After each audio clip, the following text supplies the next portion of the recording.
into a win? It's a great question. There's been obviously a number of games over the last probably 2 to 3 years where it's come right down to the last play of the game or the last kick of the game or a penalty here in the last minute or two on either way, giving away or receiving a penalty, whatever the case may be, where we've actually also won a lot of games in those dying few minutes. So we expect this to be a very tight game. What do you do to need to overcome that? You probably want to not let it get to that stage, and hopefully that you're nailing your bigger moments in the build-up in the first 70 minutes and that it's not coming to that point. But if it does, again, you need to be accurate. Obviously, we would have been disappointed that we couldn't finish off our final opportunity against Ireland.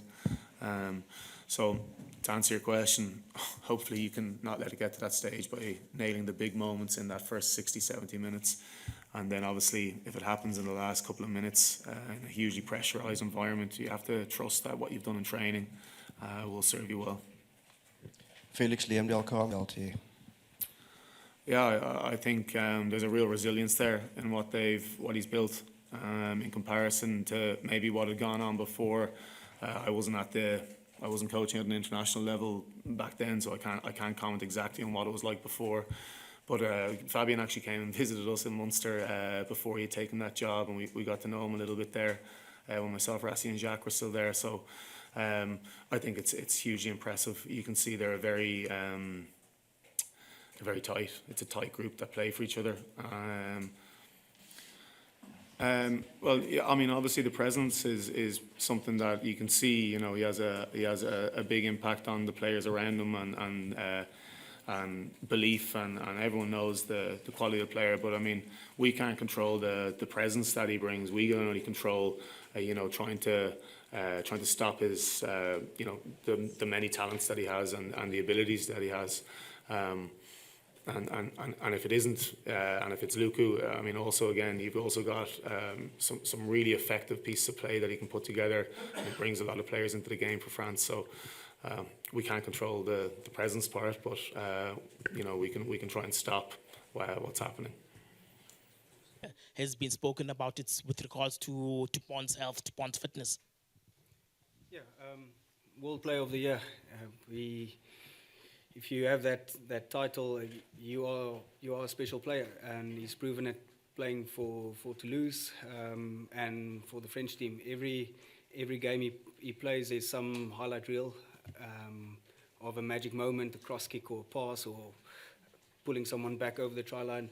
So he is an unbelievable player. We haven't spoken a lot about the fact that if he's going to play or not. We're just focusing on how we have to prepare, how our systems work, and what we need to do in the game to be, to make our systems work and our plans work. I've got a question for Bongi. The last time you played France at the start, the key of this duel. Sure. Yeah, they're both great players with ball in hand, kicking game, everything. I think the difference is the way the teams play. France go and play a lot of offloads, balls over the top, cross kicks from him, where we just might do it from 10. So they both can do the same thing. It's just game plan that differs, I think. Hello, Bongi. You were obviously part of the 29, and how important is it that you guys try and silence them? Yeah, I mean, the atmosphere, we said earlier, it's going to be massive.